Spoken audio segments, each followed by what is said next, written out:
All right, good morning. I'm glad to see you, especially the catechumens and the inquirers. You know, when you are received into the church through holy baptism, you take off your old clothes and you're immersed in the font and you put on new clothes. That process of taking off the old clothes begins in the catechism. When the old clothes you are taking off are the old ideas, the old beliefs that are wrong, that are not aligned with Holy Scripture. That's why it's very important that catechumens are catechized. They need to take off their old clothes. Apparently it's not an easy process because there are many who go through the catechism and maybe they take off a little bit of old clothing. But they still are clothed in a lot of the old clothes that they came in with. Maybe they're tinctured a bit with orthodoxy, but they're not clothed in orthodoxy. They become Orthodox Christians. They become Orthodox Christians in name only. But underneath the clothes, in their head, they're still believing the old ideas. Now, those old ideas shaped our mind.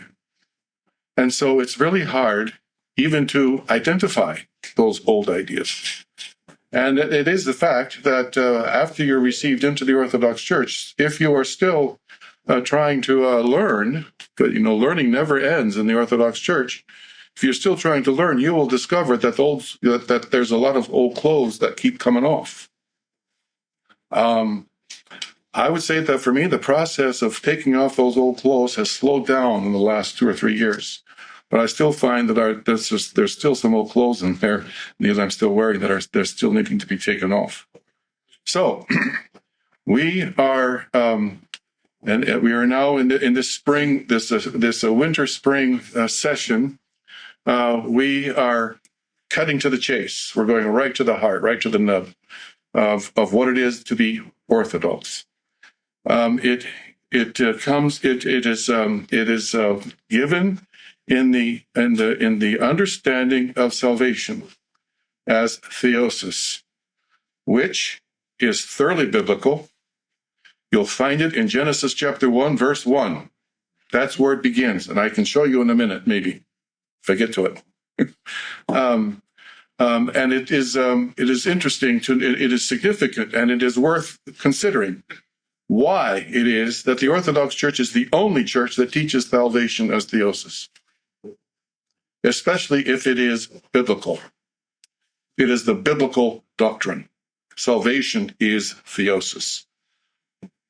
The classical formulation, as I've said, comes from Irenaeus in the third quarter of the 2nd century, and then it is taken up and becomes kind of standard in Orthodoxy from St. Athanasius at the beginning of the 4th century.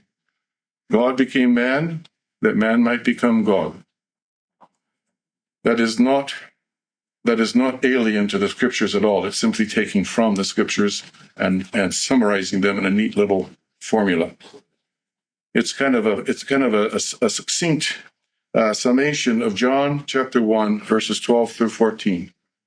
As many as received him, to them he gave the power, the ability to become children of God. There's the man becoming God. Because the Word became flesh and dwelt among us. There's God becoming man. Now, I think I know the reason that the Orthodox Church is the only church that teaches salvation as theosis is because the doctrine of theosis flows from and it leads back to a very specific ontology, a very specific understanding or vision of reality and how reality is structured. The West never got to that reality. They maintained the old reality of the ancient philosophers. They tweaked it a bit with a few Christian doctrines, but the body of the ontological vision of Western Christianity remained what it had received from Plato, Aristotle, and the philosophers, so forth and so on. And so, that's a fascinating topic. I can only say that as an assertion right now. So, what I'm going to do this morning, and there's so much that I want to say.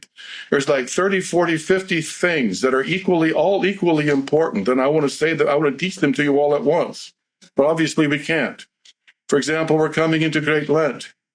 Oh, wow, there's a whole bunch of theology in Great Lent, and not just in Great Lent, but in just how we come into Great Lent, and how we do Great Lent, and how the Holy Scriptures and the readings that are being assigned to us for our readings these last few weeks and going into Great Lent, how they're all mapping out for us this journey, this exodus that we're taking that as a church into the tomb of our heart, the tomb of Lazarus, that we might hear the Lord calling out to us, come forth and lead us into his tomb, which is the entrance into the Garden of Eden, which is the mountain that ascends to the kingdom of heaven. And I'm going to. This morning's sermon is an effort to set before you, in kind of maybe an introductory way, how the Holy Scriptures are mapping out for us this journey that we're taking now as a church into Great Lent, to Holy Week, to the tomb of Lazarus, to the tomb of the Lord, and into his resurrection. So I'm going to save that point for the sermon that they'll give later. This morning, then, I'd like to help us to lay hold of some of those old clothes, maybe the old underwear, and see if we can identify that old underwear and take it off. I don't know if we'll be able to, because it's kind of deeply ingrained. It's also become like our birthday suit. It's kind of, hard to take it off. And this old clothing is the ontological vision in which we have been shaped outside the church, both in our former quote unquote church, our religious upbringing, and also in the schools. This is what is taught. I mean, this I wouldn't say that this is the meme. This is the air that you breathe from pre-K through graduate school and beyond. It's the structure of reality, the ontological visions of reality that I want to set before you.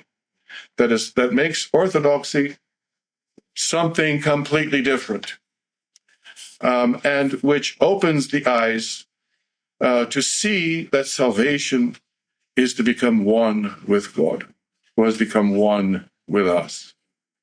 A marriage. Did you know that Holy Baptism is called by St. John Chrysostom and is understood by the Church as the spiritual marriage? When we unite ourselves to Christ.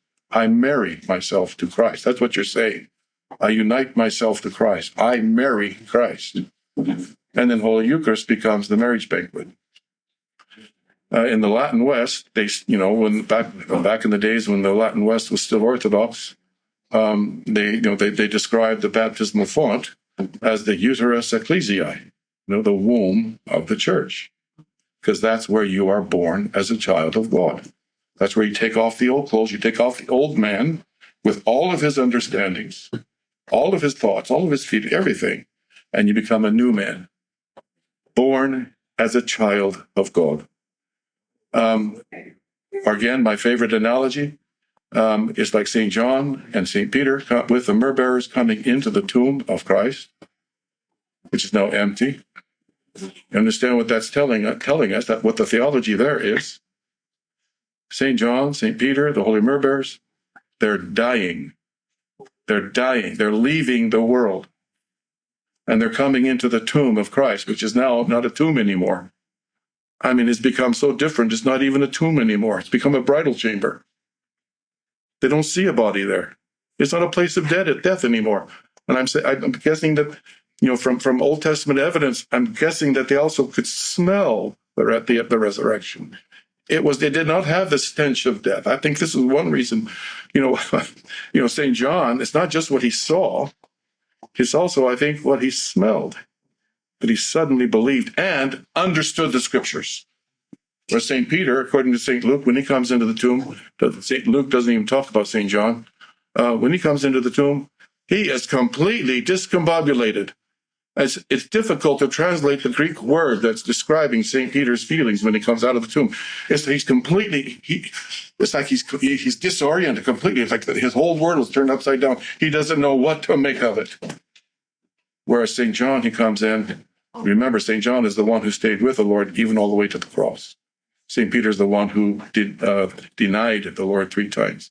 I think that might explain the different reactions when they come into the tomb. But anyway, St. John immediately believes. But he doesn't just believe, he suddenly understands the scriptures. What's this telling us? What? We need to come out of the world. We need to die to the world. We need to take off our old clothes. We need to take off the old man. We need to take off our old understanding in order to receive the knowledge of the wisdom of God. All right. Enough by way of introduction. So the ontological vision of theosis, we'll call it. And by ontological, you understand, we mean the structure of reality. How reality is structured, how it's configured, how it moves. We don't even ask the question like the ancient philosophers did. They would ask, like, for example, Plotinus in his Aeneas, what am I? Or we might ask, like the ancient philosophers, this is what started philosophy out on, this is what started the whole philosophical business in the first place. What is it that makes everything to be what it is? These images of mythology, these bizarre, strange images of mythology. What are they? What is the reality that those images are imaging? So that starts the whole philosophical enterprise. What is it that makes everything to be exactly what it is and not something else? But finally, what is it that makes everything to be? What is being? What is being? We don't ask that question. Remember, Pilate asked that question of the Lord. He said, at the trial, he says, "What is truth?" The Lord didn't answer. But I think in not answering, he answered him. Because what does the Lord say somewhere else with regard to truth? What does he say? I'm the way, the truth. I am the truth. Yeah. I am the truth. And when the scriptures talk about being, they're talking about the name of God, which is what? And here too, we have to be careful how we translate it. Ehiyeh asher ehiyeh. I am who I am. Not I am that which is. I am who I am. When the Lord appears to Moses in the burning bush, this is Exodus 3:14. The Lord Moses asks the Lord, "What is your name?" Do you remember what he says in the Greek? Do you remember what he says? Haon, Emi Haon. I am he who is. In John chapter 1, verse 18, what does St. John say? The law came through Moses. Grace and truth came through Jesus Christ. The only begotten God. And then St. John says, in the Greek, he says, Haon, in the bosom of the Father. Haon, that's he who is. That's the same phrase. That's the name of God. That's revealed to Moses in the burning bush in Exodus chapter 3. Is it 3:14? I think it's 3:14. I am he who is. In other words, being is God. And as God, being is not what it is. Being is he who is. Being is who. So, this is the ontological foundation of salvation as theosis. Now, I said I was going to identify something. We'll close. It's good for us to recognize this and to identify this. Going all the way back to the pre-Socratics, and just summarizing the whole philosophical enterprise, which morphs into science and into modern science. So, beneath all of the morphings, from mythology to philosophy to science and all that, there's like this common, this principle, this ontological principle that remains the same. This vision of reality that remains the same. And that vision of reality in antiquity, and I would say, and I'm guessing even today in modern science, physics, was seen. It could be seen in the study of astronomy.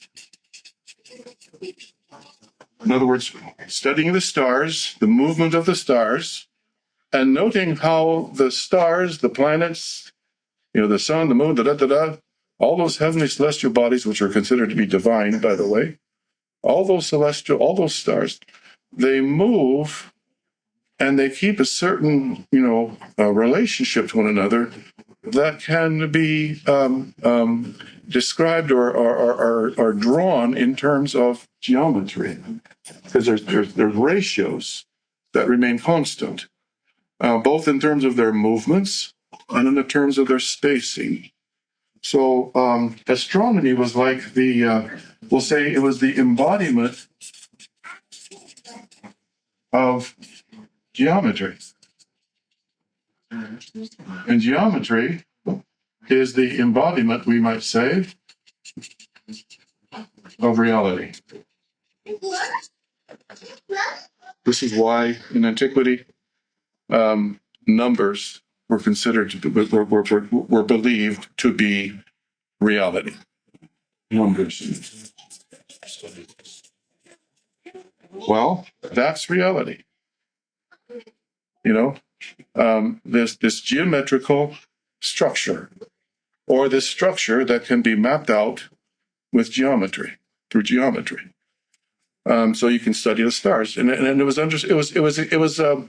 was expected. It was hoped that by the study of geometry, you could gain knowledge. You gain immediate knowledge of the divine, which is number. You could have immediate knowledge of reality. So, for example, in the Stoa, in the ancient school, I think it was of Socrates, one of the philosophers. There was you come into the porch where the classes would be held. Then you come in under the arch, and on the arch there were these words, something to the effect that no one enter who is ignorant of geometry. So in other words, in order to study and in order to come to know reality, the really real, which is what the philosophers wanted to know, you had to study geometry. Parenthesis. When you come into an Orthodox church, what's on the church? On the outside, but generally, what will you see? What will you see at St Herman when you come in?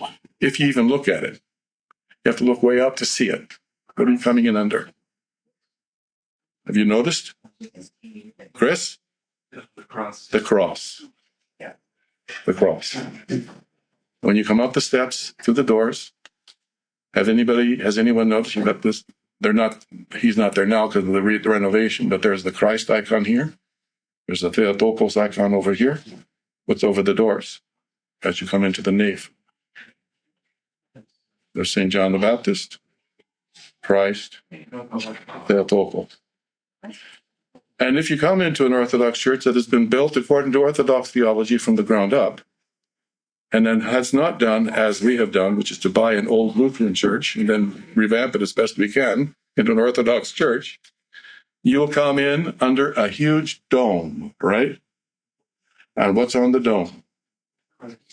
Christ, Pantocrator, Almighty.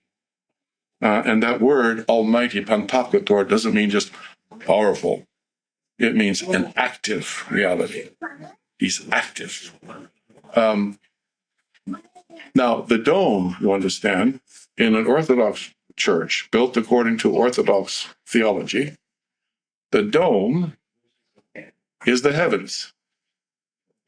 Why don't you might see some stars, maybe in some domes, you might see some stars, but they're really tiny. What dominates the dome? Christ Pantocrator. Just like the sun dominates the sky when it's risen. Christ is the sun of righteousness who shines over the whole and then over the whole earth. The nave is the image of the whole earth. It calls to mind Psalm 18. It might be 19 in your King James. The heavens are telling the glory of God. The earth proclaims his handiwork. Day to day proclaims speech or words. The word, rhema, is flowing, rugetai in the Greek, from day to day. Night proclaims knowledge, gnosis, tonight. And there are no words, there are no speech in which their sound, the sound of those words are not heard. And then it has this beautiful verse. Some of them might be translated as their line, their chord, but the word is, what is it, phongos or something like that. It means melody. It's a chord. If it's a line, it's the line that it's a line on a harp. It's a chord that when you strike it, it sounds forth. It sounds a melody. So it's like their melody. The melody of these words goes forth into all the earth, to the far ends of the universe. And then it says, he placed his tabernacle in the sun. That's how it is in the Greek. He placed his tabernacle. Well, who are we talking about? We're talking about the Lord Jesus Christ. We're talking about wisdom incarnate when he takes on flesh. He places it in the sun. Might that be taken to mean he places his body of flesh that he takes from the Holy Virgin and he places it in the course of daily life, the sun. And then it says, like a bridegroom he comes forth from his bridal chamber. He rises, his exodus, that's the word. His exodus is from one end of the heavens.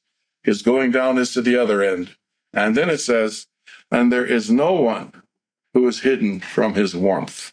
Thermos. What would be that warmth? It would be the warmth of his compassion, which is made visible, which has become incarnate on the cross, when he is raised up high. So he's raised up over all the earth. The darkness covers the whole earth, it says. Well, that could be a reference to the Exodus. When the darkness covered the whole earth on the night that the earth became so thick with whatever it was, flies, whatever, that there was darkness that covered the whole earth. It's the same phrase that you find in the Passion Gospels, covered the whole earth. Or it could be that here's Christ the Son, or it could be coming from Psalm 149, where it talks about the compassion and the mercy of God that is over all the earth. Yes, Matthew. So I just want to make sure that I'm following you. Yeah, sure. So you're setting forth two visions of reality. Yes. One is the Orthodox vision of reality, and one is the, shall we say, heterodox or pagan, philosophical, scientific, scientific, earthly, worldly. In the philosophical view, reality is a question of what? Yes. Is it and the ultimate reality, the ultimate underlying structure of reality is geometric and numerical. Yes. And ruled by the stars. Ratios. Because the stars are just, they're ruled by the ratios, by number. They're just a visible manifestation and expression of this visible numerical reality. But they're somehow an expression of the divine. In pagan philosophy, yes, or in science too. Okay. Yes. So, going to Genesis 1:1. Yes. Genesis chapter 1. Yes. Okay. You have God creating the heavens and the earth, and It says that the earth was without form and void. Yes. Tohu wabohu. Yes. It's like wreckage or rubble. Well, no, I would not say that. But go ahead. Well, I mean, this is the kind of the Hebrew. But okay, it's chaos. No, it's not. See, that's where I differ. I'm coming straight from St. Basil. Okay, so how would you interpret without form and void, and upon the face of the deep? It's not chaos. It's without form, it's without void, because God is creating it. But it's not chaotic. It's not hibberty-gibberty. Okay. God has, he knows what he's doing. And as he's creating it from nothing into something. And St. Basil, in his hexameter, his 6 days of creation, his homilies on those, I find it interesting. Nowhere does he say that chaos was first. Whereas you see, when you read in Hesiod, for example, in the beginning he says chaos was first. And then I found another saying from Alcibiades, in the beginning was chaos.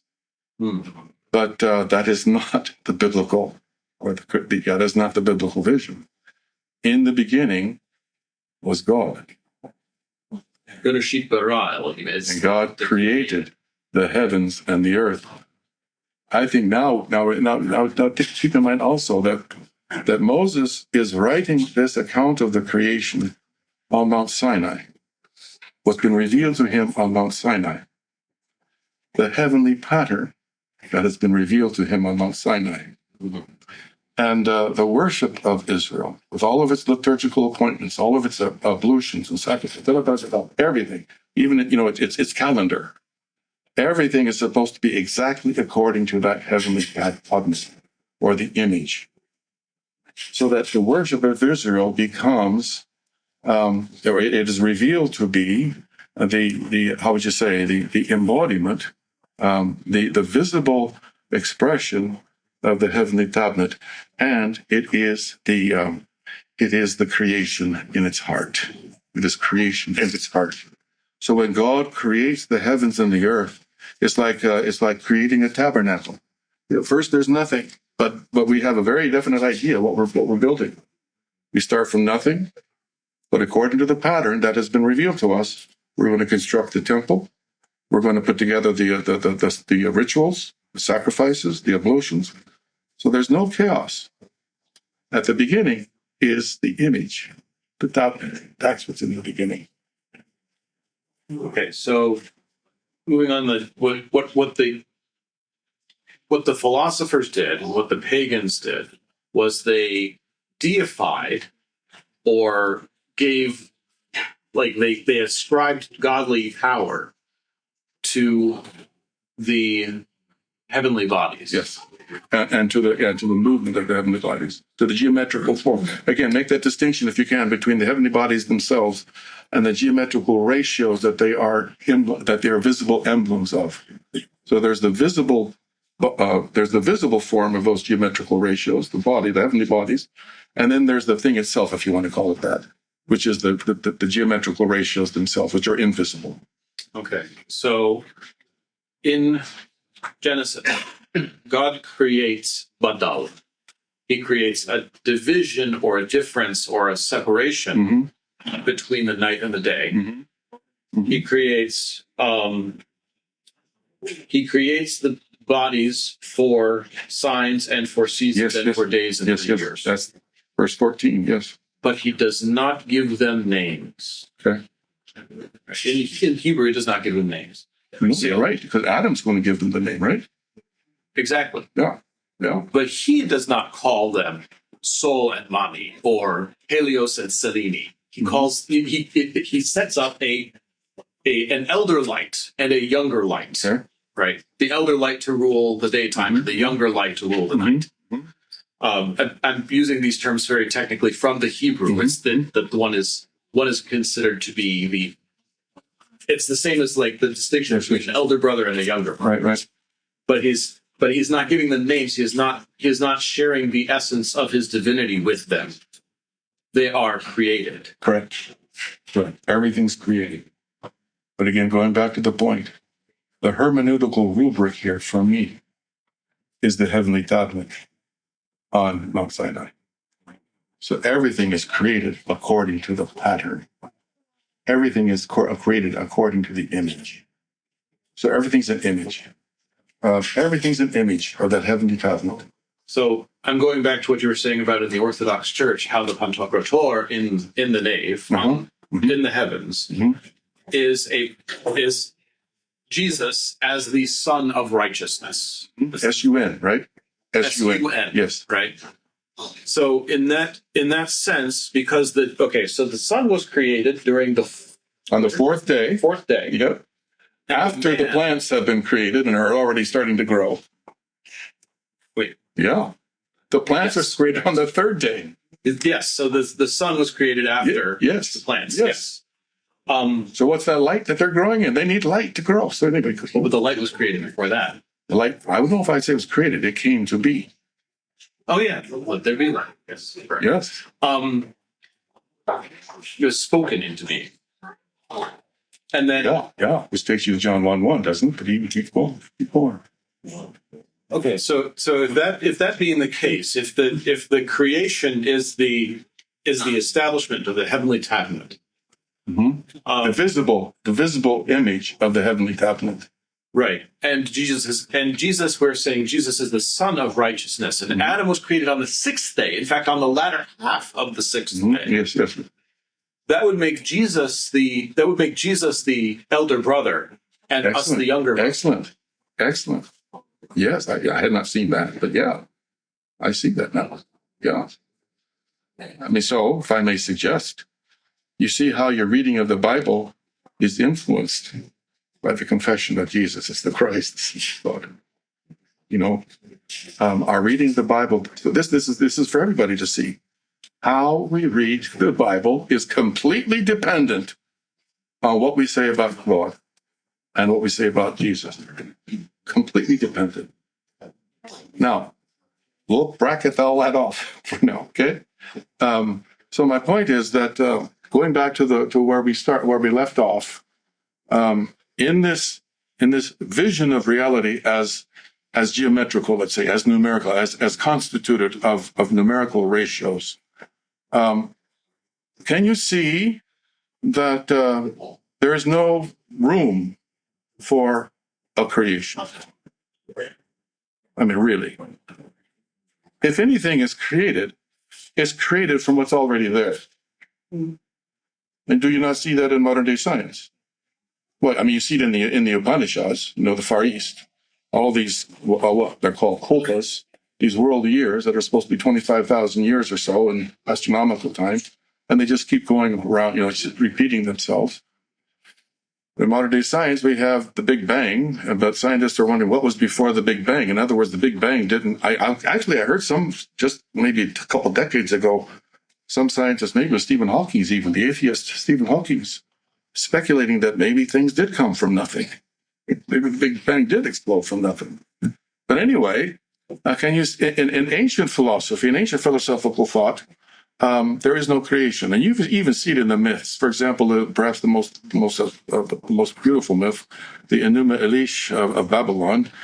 In the beginning were Apsu and Tiamat, the sweet waters and the bitter waters, coming together, be like yin and yang, right? And everything when everything comes to be, they come to be out of those waters. Well, obviously, everything that comes to be from the waters of Apsu and Tiamat. The waters of Apsu and Tiamat, that's being, if you will, that's being.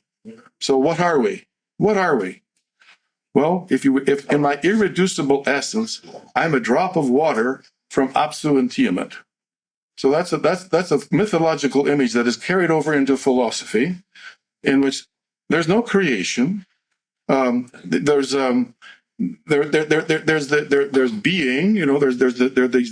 divine being, whatever you want to call it, and then there's matter that in many ways it is co-eternal with God. So God is a demiurge. He's not a creator. He's a demiurge. And he implants his ideas, coming along now to Socrates and Plato, he plants his ideas into the matter, and that's how matter becomes formed. That's how it becomes ordered from the ideas that are stamped into the matter. But you as a person, but there's no creation. And you, in your irreducible essence, are just, again, you're just like a drop of water that's been frozen into an ice cube. And when you die, the ice cube dissolves and goes back into the original soup. Now, there's all kinds, obviously I'm just introducing, a huge topic. And we have to be careful we don't get caught up in it. We could easily.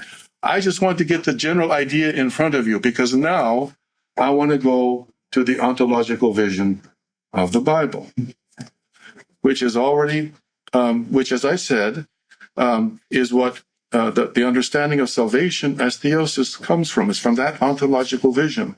And as I've said before, if this classical formula of salvation as theosis, God becomes man, that man might become God, if that is shocking to you, maybe even scandalous, that simply should tell you that you have been shaped in an ontological vision, a vision of reality that is not biblical. Well, that's an assertion. And you can take it or leave it. But that is what we could assert in the Orthodox Church. That salvation as theosis is biblical. And it presupposes a certain ontological vision, a certain structure of reality. And as I suggested towards the beginning here, that structure is already indicated in Genesis chapter 1, verse 1, where it says, God created the heavens and the earth. And as we say in the Creed, everything invisible, everything in it, both visible and invisible. I believe in one God, the Father Almighty, creator of heaven and earth, and of all things visible and invisible. All right? Where is the being of the philosophers? And I'm not saying that the being of the philosophers is not there. It is there. I'm just saying that they interpret it incorrectly because they don't have the vision of the Holy Trinity. Where's the being of the philosophers? It's Elohim. It's what? It's Elohim. No, it's not Elohim, because God created it. He didn't create it from himself. He created it out of nothing. Well, I mean, we're talking about grammar here. Like, we're talking about the grammar of the Hebrew. No, I'm not. I don't know the grammar of the Hebrew that well. I'm going from St. Maximus. I'm going from St. Athanasius. I'm going from the teaching of the church. Let me take There's a subject in the sentence. Yeah, the subject would be Elohim. The subject is Elohim. And the action is creating heaven and earth. From what? It's not it's not a transitive verb. What is it, right? He creates something. He creates something. Yes. So what does he create? Creates heaven and earth. Yeah. And all things in it. And all things in it. Where do they come from? It's not said. The church has said. From nothing. Okay. I would agree with that. Yeah. But here's the significance of this. We'll take from St. Maximus the Confessor. God is the creator, we are the created. So St. Maximus will say that God is not what we are. Therefore, if you're going to say that God is, we must say that we are not. And if we're going to say that we are, then we have to say that God is not. Because his being, if you even want to use that word, is not our being. His being is uncreated.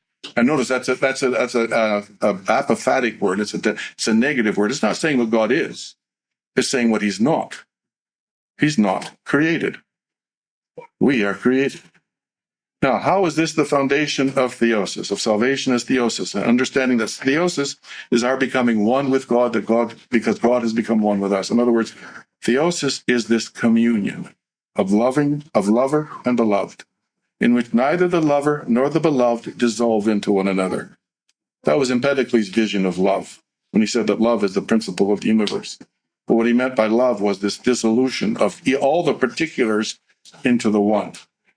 That's not the vision of love in the Bible or in the church. So this is the foundation of creation. And you know what? It's interesting that when the early church entered into the philosophical world and began the effort to proclaim the gospel to the Gentile world and to speak in terms of Hellenistic philosophy, this was the one thing that tripped some of them up: the doctrine of creation. It tripped up Origen, and that's why he was condemned, because he could not say that there was no. He wanted to say that there was a creation, but he had to. That God was eternally creating, always creating. So in effect, his vision of Christianity became nothing more than a biblicized version of the Upanishads. The same thing happened to Augustine. He too got tripped up over this doctrine of creation, but the Catholic Church didn't condemn him. They just kind of, hemmed him in, bracketed some of his teachings off. Whereas the Protestants came along and they let him out, and they ran wild with his teachings.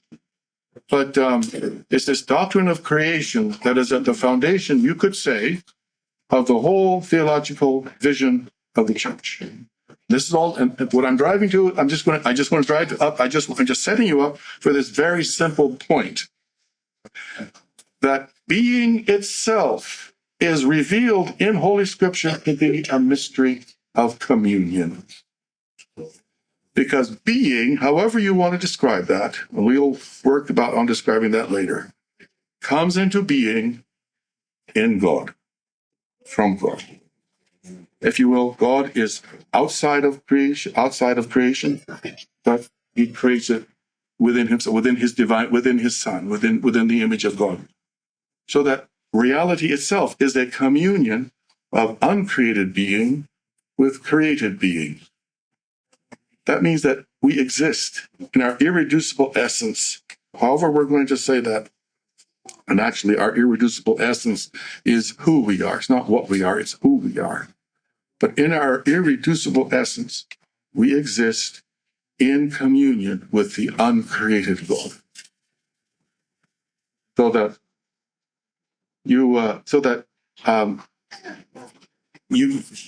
what you are. You're a communicant.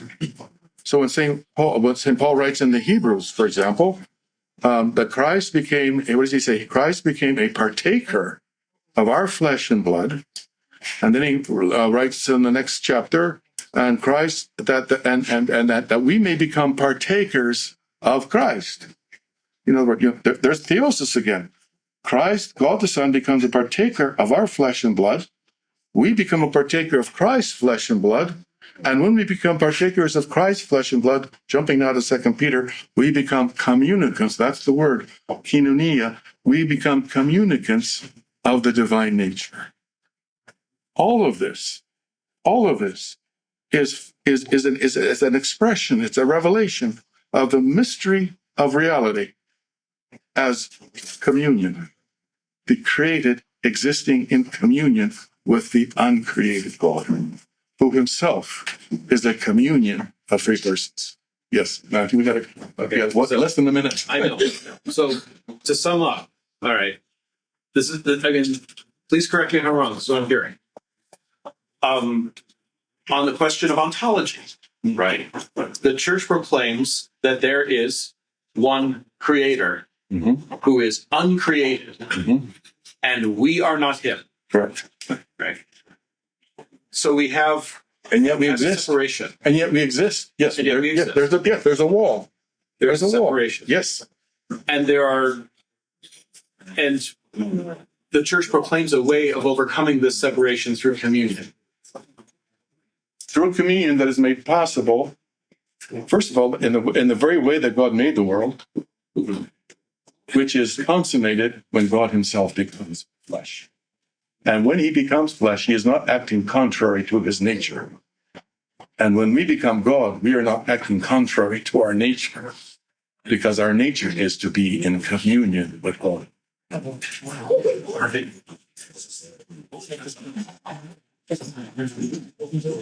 right, let's go upstairs. Let's go up to the mountain.